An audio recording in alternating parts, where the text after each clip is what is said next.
Bonjour à vous. Et oui, cette fois-ci, on a vraiment repris le collier, on est reparti pour une nouvelle année scolaire. Et donc, cette fois-ci, je voudrais commencer l'année par vous poser une petite colle, vous poser une petite question que je pose souvent à mes élèves. En fait, c'est pas une, mais c'est deux. C'est toujours mieux deux qu'une, hein, n'est-ce pas? Je commence toujours l'année par leur expliquer en fait quelle est ma passion pour l'Antiquité et pour le latin et toute cette magnifique culture d'où on vient.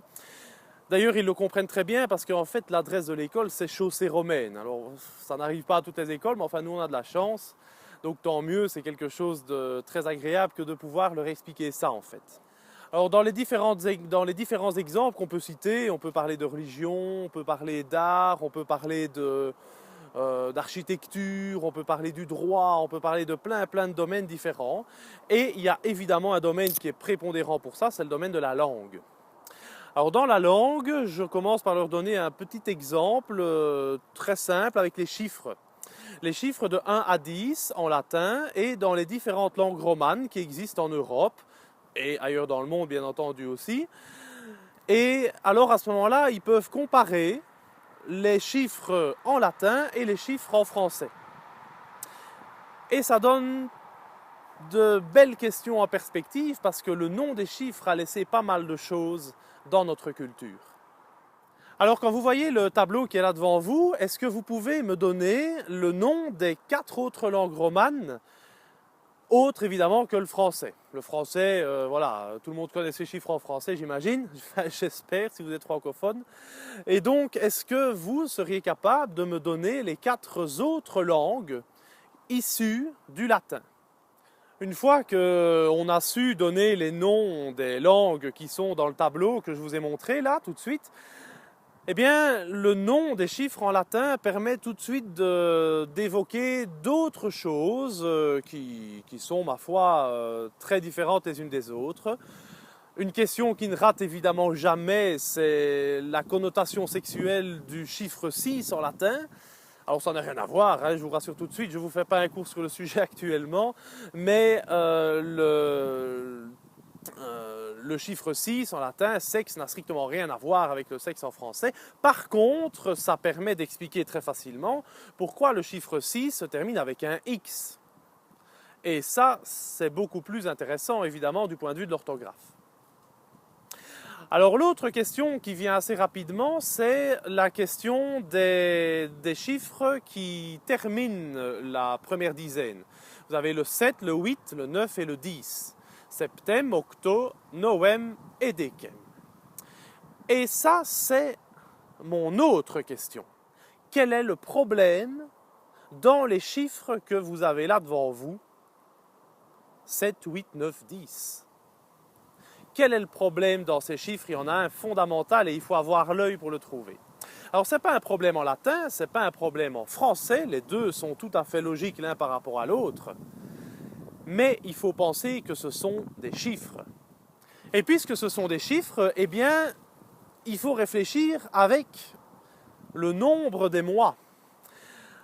Et quand on y pense bien, eh oui, c'est ça, vous avez peut-être trouvé, le mois de septembre veut dire 7, mais c'est le 9e mois de l'année. C'est pas pareil, évidemment. Alors, comment se fait-il qu'un chiffre dont le nom signifie 7 se retrouve placé en 9e position? Bizarre, non? Et du coup, tous les autres qui suivent ont automatiquement le même problème. Octobre devrait être le 8e alors que c'est le 10e. Novembre et décembre sont aussi, eux, décalés chaque fois de 2 mois. Le problème est le même pour les 4 derniers, évidemment. Alors pour parvenir à s'y retrouver, essayons de prendre le problème dans l'autre sens. Plaçons-nous dans la situation où le 7e mois ne serait pas le 9e comme ça l'est pour nous maintenant, mais où il serait le 7e. Et remontons petit à petit au début de l'année. Et si on remonte jusqu'au début de l'année, on découvre alors à ce moment-là que le premier mois de l'année est le nom d'un dieu bien particulier pour les Romains. C'est le mois de mars. Le mois de mars pour les Romains, c'est le dieu Mars, c'est le dieu de la guerre. Et à ce moment-là, ça prend une toute autre signification. Le dieu Mars, pour les Romains, c'est le dieu de la guerre. Alors, il y a plusieurs explications à ça. Non seulement c'était un dieu hyper important pour les Romains, parce que c'est grâce à ce dieu-là qu'ils ont réussi à conquérir un territoire aussi immense que celui qu'ils ont conquis. C'est aussi la période post-hivernale où on commence à se retrouver au printemps et où la guerre peut de nouveau se refaire. Alors que pendant l'hiver, il y avait à cette époque-là ce qu'on appelle les trêves hivernales pour cause de froid et de gel, etc., qui empêchaient évidemment de mener les guerres à bien. Et en rentrant un petit peu plus dans la connaissance de la mythologie, c'est-à-dire de la religion romaine, eh bien, le dieu Mars, ce n'est pas n'importe qui. C'est le dieu grâce auquel Romulus et Rémus sont arrivés dans l'histoire des Romains. Et Romulus, c'est le premier roi romain, c'est celui qui a fondé Rome.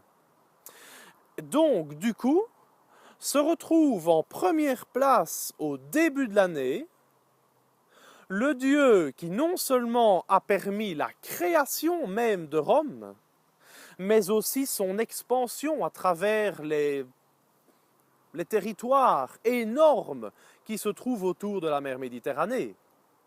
Alors voilà, pour ne pas vous faire un cours général sur le calendrier, ce qui nous mènerait beaucoup trop loin, et même sur le calendrier romain, dans tous ces trucs et astuces qui sont éminemment compliqués à saisir, il faut quand même se rendre compte et savoir que le calendrier le plus abouti au début de l'histoire des Romains, il a été créé par Numa Pompilius. Romulus avait fait certaines choses aussi, mais Numa Pompilius avait fait certaines choses au début de la royauté. Il s'agit du deuxième roi de Rome et la tradition d'histoire romaine lui attribue l'invention de ce qu'on appelle le mois intercalaire, c'est-à-dire un mois qu'on rajoutait toutes les X années pour se rattraper sur le soleil et sur le cours physique de l'année.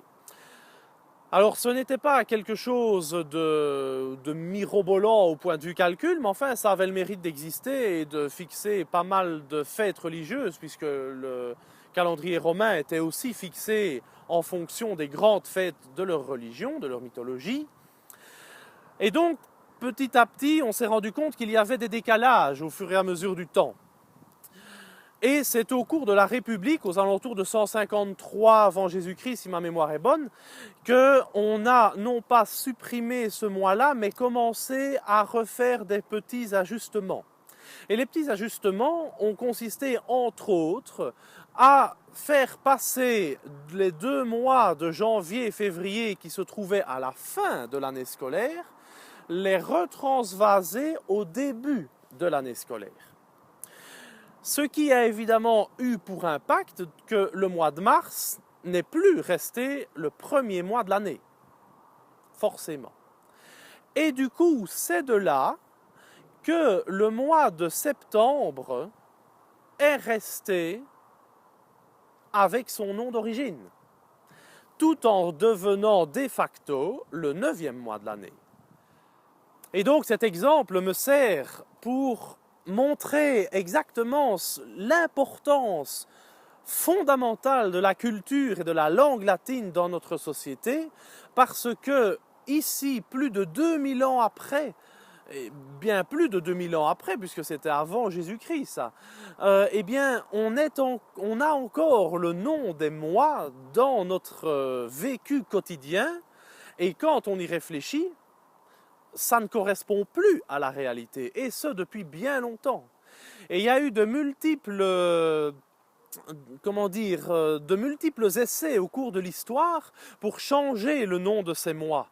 Alors, ça s'est déjà passé avec Jules César et Auguste, mais ça, je vous en parlerai une autre fois, sinon ça ferait un peu long cette fois-ci.